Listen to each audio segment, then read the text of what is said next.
think his overall legacy gonna be? I'm trying to think of the word to describe it.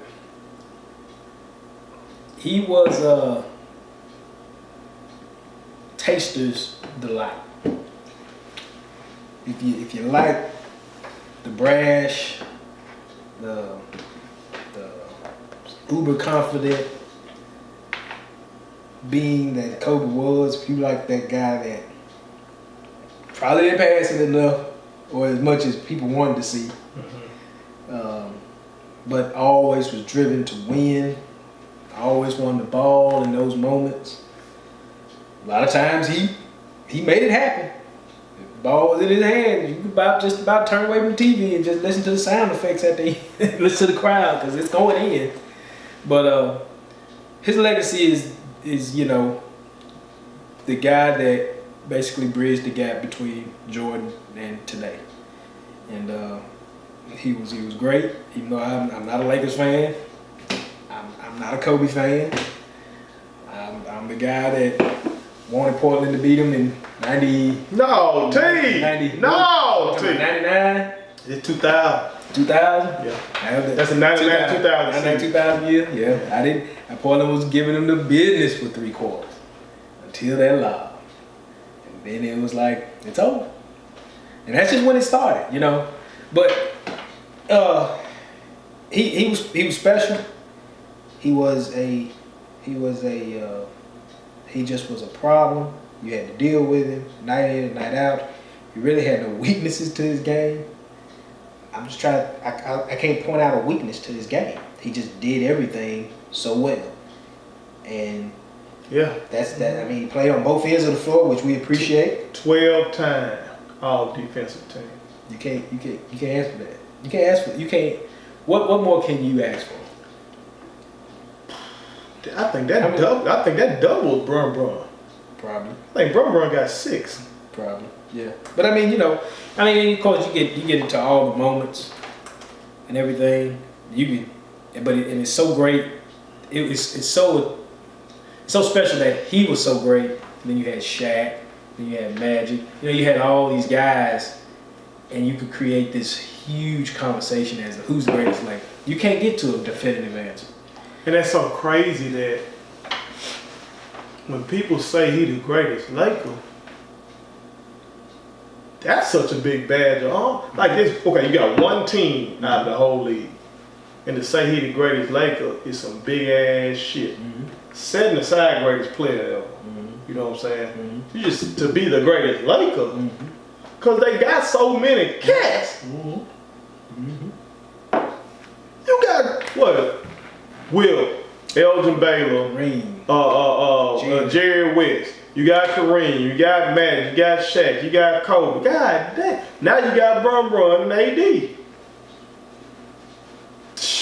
Yep. That's a lot. So he's gonna be still today for me the most disliked guy in that time. He was polarized. I mean, you polarized. And that's the word I was looking for earlier. I mean, he just was. If you were a Laker fan, you roll with it. If you like that style of play, you like that kind of tenacity, then you roll with it. I kind of thought, he being younger, he was just trying to be like Mike, But I mean, I understood now, getting older and understanding him, that he had to have a blueprint too, and there's nothing wrong with that, And so, that's just what his legacy is gonna be, man. He could probably be named the greatest Laker, and I wouldn't have a problem with it, I just wouldn't. I definitely give him greatest Laker. And now you might argue I'm too young to really know about Magic's impact in the '80s, because I just don't really remember that. I'm gonna go research it though. But Magic for all 5 ships had Kareem. Kobe, it's like people knock Kobe for having Shaq, and I made it whenever we did Kobe versus Mike, I said, okay, Shaq won. Shaq was the best player on those first 3 ships, and that's just real. But he got 3 finals appearances, 3 straight finals appearances without Shaq, and went 2 for 3. And that's the thing that separates. That's one of the things that separates him and Magic for me. And the other thing is this defensive side. Like when you hear about the 80s Lakers, they tell me Michael Cooper was the perimeter defender, the stopper. Kobe Bean Bryant was the motherfucker that was gonna sit down for them Lakers. Yep. That's who. Your best guy was gonna see Kobe. Yeah. No question. He better sit down. No question. So but like you said, that come from Mike. Him following the Mike blueprint, and I understand where you come from because he stayed down with the Bulls. I left. They broke my heart. Jerry Krause and Jerry Reinsdorf, I couldn't deal with them. I just left. Because that was fucked up. They did not have to do that.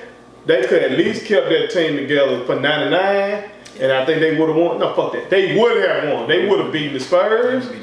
They would have beat the Spurs. So I left. That brother stayed down. And so I can see why him trying to emulate Mike would rub a Bulls fan the wrong way. For me, a disgruntled Bulls fan, I like what I saw. Okay, the Bulls didn't want Field. Lakers took Field in. So now you running the triangle, and this man trying to walk, talk, and hoop exactly like Mike. So, but that was hard to do. Cause Mike gonna go get it on both ends. So it took a lot. It says a lot about Kobe to say, oh, this the motherfucker y'all say is the GOAT? Watch me. I'm finna go try to do that. So even to attempt to do that took a lot of nuts. You know what I'm saying? It took a lot of hard work, being maniacal. I was just watching the interview where he was talking about, well, the cat asked him, Darius Miles, asked him, man, how did your left get so nice? And he said the typical stuff, repetition. We know repetition follows learning. But then he was talking about his little girls team. And he said, I got my daughter and some other girls on my team, they left is better than they right. Because I not only rep it so much, I even tell them to go home and do other shit with their left. Brush your teeth with your left. Eat dinner tonight with your left. Write with your left. I said, this motherfucker maniacal. He said, that's what I did. That's, as somebody who really was, you know, like so many black boys in the hood, thought was going to the league. But I never thought to do that. That motherfucker right there was living and breathing basketball, man. He will. And I hope that's a legacy. Like we knew about it, the guys in the league knew about it, but it's like, it seems like a lot of guys in the league now looked at that type of shit and they admired that about Kobe, but they didn't try to go for it. Like Book offensive game reminds me a lot of the older Kobe. Cause Book is young, but he ain't got the kind of bounce Kobe had in his younger years. But for Kobe's later years, the 09 title, 10 title, where Kobe gonna get to his spot and do what he do. Book do that. Yeah, he does. But it's Book clamping. Come on down here and clamp, Book. Buddy Hill. Buddy love Kobe. He does. You can tell. Yeah. It seems like so many folks that love Kobe in this era trying to emulate the offensive game. And they ain't trying to go get this 12-time defense, all defense. But he was trying to go get that because that's what Mike was doing. Mike was like, I'm going to get this bucket, I'm going to stop you from getting the bucket. You know what I'm saying? So I think that hopefully that reinvigorates. But tell them what you told me the score was of the game last night, brother. Oh. Talk to him. And take these boys last night, Bucks and the Wizards were playing. It was no Giannis, and the Bucks put up 88 in the first half. And I looked at my phone. I was like, that can't be right. I had to look on another site. 88. I'm like, for real? 88 to 65 in the first half. We'd have never seen that in our day early on. Now it got the scoring more later 90s, but early 90s, them boys they wasn't doing that. You know. And then it ended up being 151 to like 133, 135 or something like that. That was the final score. So, you know, it just, They don't even give you who's leading the league and points allowed anymore. Teams. They don't tell you. That's what I'm saying. So I hope guys get back to truly being competitive, compete. And I ain't got no problem with the jersey swaps. A lot of OG be mad because they swap. I don't give a fuck about that. We love boxing. Yeah. We ain't seen fights. These folks beating the shit out of each other, hitting each other in the face, and hug and kiss each other after goddamn bout. 12 rounds. We don't give a fuck about that. But for 48 minutes, can we compete? That's what I want. That's what we talking about. And then it gives another layer for people to talk about, because I like to see when, and this would be the greatest time now to see Westbrook lock down Lillard, or Book lock down Hill, or Wiggins lock down DeRozan. Well, just whatever, just whatever. You know, I mean, just because I would think that would push the guy that's across from him more to say that's not gonna happen the next time. Next time I see you, you finna get all the smoke. You know what I mean? And then just that's how Kobe was. People will remember that. You know, that's how Kobe being Bryant was. And that's the thing and that's why Kobe took them shoes from them boys. Like Lou Will said, take my Kobe's off y'all soft. Stuff like that, man. And see, folks call me, I like that. Yeah. Because that means your best player is another coach. Yeah.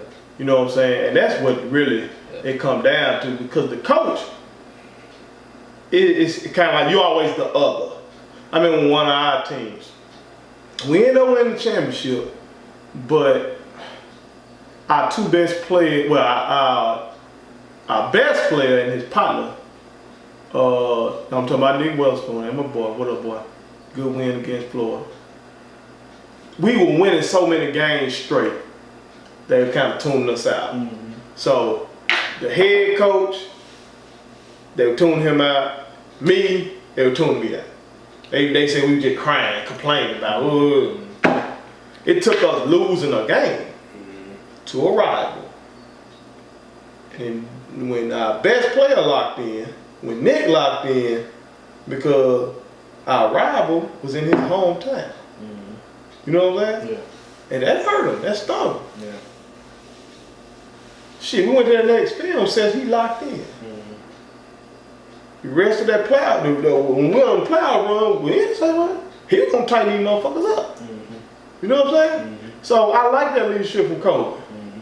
It's tough. Yeah, it is. It's abrasive. It is. But shit, you know what you're getting. That's right. You ain't getting no passive aggressive. You get aggressive, motherfucker. Ain't no sneak this. Ain't no sneak. Ain't no sneak this. Ain't none of this online. Look, straight to your doorstep. Y'all suck. Yeah. Y'all ain't playing on my level. Yeah. Y'all see me working. Yeah. Y'all at the club last night. Yeah. I might have went to the club with you, but I still got up at 5 a.m., motherfucker. Yeah. You better get up with me if you gonna do this shit. Yeah. I fuck that. That's a legacy. What he was doing with girl basketball.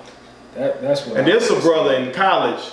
He used to coach a girls intramural team. Yeah. Then y'all had the co-rec team. Shit like that. Yeah. Part of the reason that he's my daughter, the little girl y'all just saw.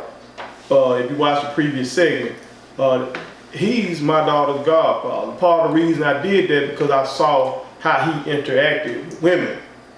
So I knew that that this brother, with me having a little girl, that he gonna hold her down. You know what I'm saying? Because he values women. Like this man will watch the WNBA and can tell you shit about the WNBA when even I can't. I coached basketball. You know what I'm saying? So I wanted that, and I like what Kobe was doing. Now, of course, it's like the universe. It's like God kind of pushed him in that direction by having all girls. Well, but I think it served a bigger purpose. I think him being a face for women's basketball was key, because it's just like, with all the things that the women's game has had to endure in terms of equal pay, they just actually completed a new bargaining agreement, which was very, very monumental. It gave them a lot of new things that those women didn't get. And anytime you hear that the women's players here that are our stars are having to go overseas and get a better bag, there's something to be said for that. There's a problem. Yeah. You know? So we gotta take care of our own here. And so, you know, but I thought Kobe was, you know, the way fate happened, him having 4 daughters, and I think him going, I could maybe even seeing what the LA Sparks women were going through. You know what I'm saying? You know, going through their struggles. And he probably talked to Candace, and he probably talked to Aguma K and those women, and just asked them what they were dealing with. And maybe he was just like, you know what, I'm gonna put my spittle on it. I'm gonna put myself in the mix. And maybe that helps. I think, you know, building women's basketball, because it still ain't there yet. It's still ain't there. And I'm gonna say this to you, because I ain't seen nobody else say it. But we said we the realest. The rape case. Mm-hmm. If you know me, if you listening to my records, if you heard me speak on real shit, I think rape is the worst thing imaginable. As the great Al Iverson once said while being interviewed by Stephen A. Smith, it's that one thing where it ain't no reason for that. As AI said, if you bust up in my house and you ain't supposed to be there, I'm gonna kill your ass. Mm-hmm. If my mama's sick and I can't afford the medicine, I just might steal that medicine. Mm-hmm. What's the reason behind rape? Right. So, but AI was saying that to say, I know Kobe. I don't think Kobe did that. Mm-hmm. And I don't think Kobe did that either. I think he cheated on his wife. We've seen many men do that. Mm-hmm. That was between him and Vanessa. Yeah. I paid close attention to that case, because as a Laker fan, all the details I got, I just truly don't believe that I think maybe it was a misunderstanding in that room about whatever went on, but what we think of about as rape, I just don't believe that. Right. I believe Kobe on that. Same way I believe Tupac, who vehemently spoke out against his allegation. Now, to be forthright, there's some motherfuckers I fuck with who I don't believe. I think KO did that shit with all them good. Bill Cosby, I love the Cosby Show. My wife, that's her favorite show. Now the women, I think the women knew what they were coming up there for, but I think Bill probably slipped something in that motherfucker game. You know what I'm saying? Yeah. It's just too many accused. Kobe, we got one accused. Right. All the years. Right. One accused. Yeah. So I wouldn't be up here. I would not have cried. That's what I did. Yeah, you did. I spent Sunday fucking crying all damn day. And that motherfucker, I ain't never met that son of a bitch. Yeah. And Kobe ain't even like, he ain't no Muhammad Ali. Nah. He ain't built like that on the social. He was starting to get better with the social issues, which is another reason to be sad, because we ain't gonna get there. We're not gonna get there. Nah, we're not gonna get but there. I would not be defending a guy, or not defending a guy. I would not be mourning a guy who I thought was a fucking rapist. I just would. Yeah. But to Vic, because I'm seeing us on the morning side, I'm overwhelmingly seeing us. Because I'm a Laker fan, of course I got a lot of followers as Laker fan. I follow a lot of folks as Laker fan. But it's a few things creeping through that I'm seeing folks bringing up the rape allegations, shit like that. And it's like this thing, the elephant in the room. Especially when people get to talking about what he's doing for women's sports. But nobody's mentioning that happened. So I want to be forthright. We mentioned that shit. I believe Kobe on that. I believe Kobe on that. And I like what he was doing.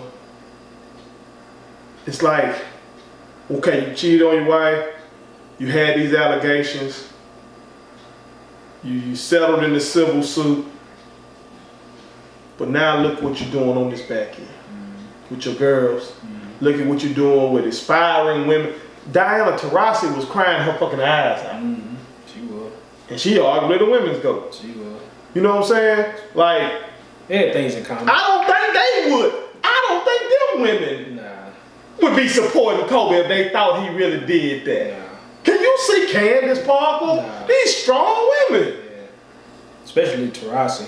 Yeah, Taurasi. She was like Kobe. I mean, I think she probably would idolize. That's a bad motherfucker. And you know, and then they with Brianna the Italian background and stuff, and then Brianna Stewart, Sue Bird, you name them, man. I mean, and that's the thing. I think he was probably the athlete that reached over, and said, and was, you know, made them feel like they were recognized for who they are as players. Like, I'm watching. Like, yeah, I know I'm playing against guys in this league that are notable, Carmelo, Bron, Wade, but I'm watching y'all too. You know what I'm saying? And so he probably got so much respect from the women's game because he let them know, hey, look, I'm watching y'all too. Y'all ball is ball. If y'all can ball, then I'm with it. So that's the stuff that you know you're gonna just hear about. You know, you hate to bring him up you hate to have to talk about him just once a year. And I don't think his legacy is ever gonna die. But you know, I hate for him to become that rotational person that we talk about. You know, I wish we were still here, still doing things, still making moves with the Mamba Academy, the whole nine, still being that. That was finna be so big. That was a big deal. Because I saw something earlier. Well, not early this year. I saw something back in 2019. Like he had like Kyrie and them up in there. Mm-hmm. Like he had a bunch of guys in the league right now, like on some. Guys, yeah.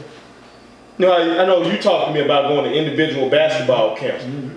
That's what D-Boy was on, and really sitting up there like these NBA All-Stars. They up there like listening to bruh talk. Yeah. Like what Jason Tatum talked about watching when Kobe did the detail or something on his game. Mm-hmm. Wasn't that the year where Kyrie was out and they made that run in Game 7?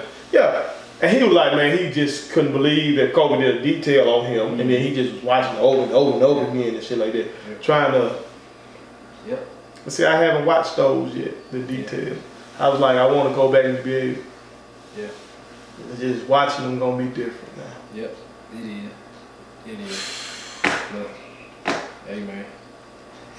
You just gotta keep his name alive. I mean, his name's gonna stay alive. His name is gonna live forever. But it's just hard, man. It's just hard the way it happened. Man, my wife bought me this damn jersey years ago. Motherfucker, I'm 220 pounds, and this bitch still too big, so I never wore it. But I had to rock this shit for the Black Month. No doubt. Go. Subscribe to our daddy's YouTube channel. He's the best. Hit the like button, turn on the notifications.